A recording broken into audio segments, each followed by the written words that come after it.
મુસ્કન રાજા હતા. એની દીકરી નામ ચંદ્રભાગા હતું. જમાઈનું નામ શોભન હતું. એના ગૌરનું નામ સોમ શર્મા હતું.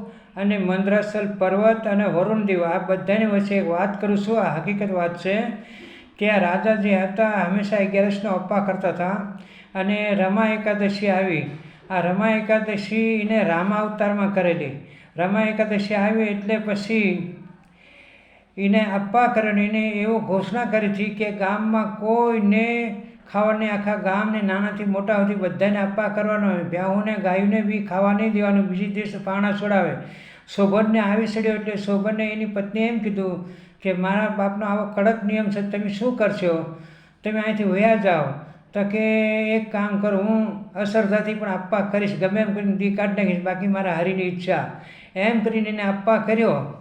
એટલે આખો દી તો નીકળી ગયો, પણ રાત નીકળતા વહેલા સવારના 4 વાગે તો એનો પ્રાણ છૂટી ગયા, ધીરજ છૂટી ગઈ અને પ્રાણ વહી ગયા. રાજાએ અગ્નિ ડાક દીધા, એને ક્રિયાક્રમ કર્યો અને છોડીની વાહ સતી ન થઈ, કારણ કે આને એને ના પાડી હતી કે ભાઈ તું મારી વાહ મરીશ નહીં. આવી રીતે એને ધણી કીધું. એને ધણીના આજ્ઞાનું પાલન કર્યું અને એને એ પર્વત મંદ્રાસલ પર્વત ઉપર એને ભગવાનની દયાથી મોટું શહેર બની ગયું. ત્યાં પર્વતની માથે ત્યાં કોઈ આપણી જેવા માણસો જઈએ કે નહીં. અને ત્યાં એને રાજ કરતા હતા. એમાં એના ગોર અહીંથી ફરતા ફરતા બધી જાત્રા કરતા ફરતા ફરતા ત્યાં જઈ ચડ્યા. તો એને આ જમાઈને ઓળખી લીધા. તો કે અમારા ગામના અમારા રાજાના જમાઈ છે. ન્યાય જઈને કુશળતા પૂછી. એને પત્નીને એના હારાન બારામાં પૂછ્યું હતા કે બધા સકુશલ છે, તમારે આ બધું બન્યું કેવી રીતે? તો કે ગોરદાદા, મેં જો અપ્પા શ્રદ્ધાથી ભાવથી કર્યો તો મને ભગવાન બહુ આપે. અશ્રદ્ધાથી અપ્પા કર્યો છતાંય ભગવાને મને આ દીધું છે, પણ આ સિદ્ધર નથી, કારણ કે અશ્રદ્ધાથી અપ્પા કરેલું નાના કેટલા દિવસ રહે કાંઈ નિયમ પાકો નહીં. તો કે એનો કોઈ રસ્તો કે મારી પત્ની જો 11નો અપ્પાનું પુણ્ય દાન મને આપે તો મારું ગામ સિદ્ધર થાય. એ બ્રાહ્મણ પાછા આવીને રાજાની દીકરીને ચંદ્રભાગાને વાત કરી કે તમારા પતિ આવી રીતે મને મળ્યા હતા. બાપ દીકરી બે વાત સાંભળી તો છોડી એમ કીધું કે મને મારા ધણી પાસે લઈ જાઓ. પછી આ ન્યાય ગયા. ત્યાં વરુણદેવની પાસે ત્યાં વરુણદેવનું ઓલું હતું, સ્થાન હતું. તો ન્યાય બ્રાહ્મણે એને બધા મળીને સંકલ્પ કરીને એનું દિવ્ય શરીર બનાવી દીધું.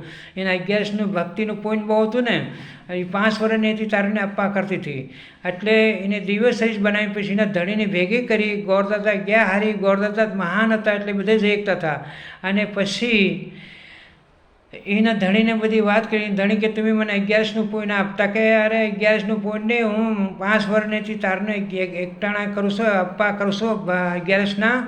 હવે આપણે બે મળીને 11નો અપ્પા કરીને તમારું આ ગામ જે છે અસિદ્ધર છે તેને સિદ્ધર કરી દઈએ. એવી રીતે અપ્પા કરી અને સંકલ્પ બોલ્યા તો ભગવાને સાક્ષાત આવીને બેને દર્શન દીધા અને કીધું તમારે જ્યાં સુધી રહેવું હોય ધરતી માથે ત્યાં પર્વત ઉપર ત્યાં સુધી રહ્યો અને રાજ કરો. જ્યારે તમને પેટ ભરાય ત્યારે મને યાદ કરજો, ત્યારે તમને વિમાન આવીને લઈ જાય.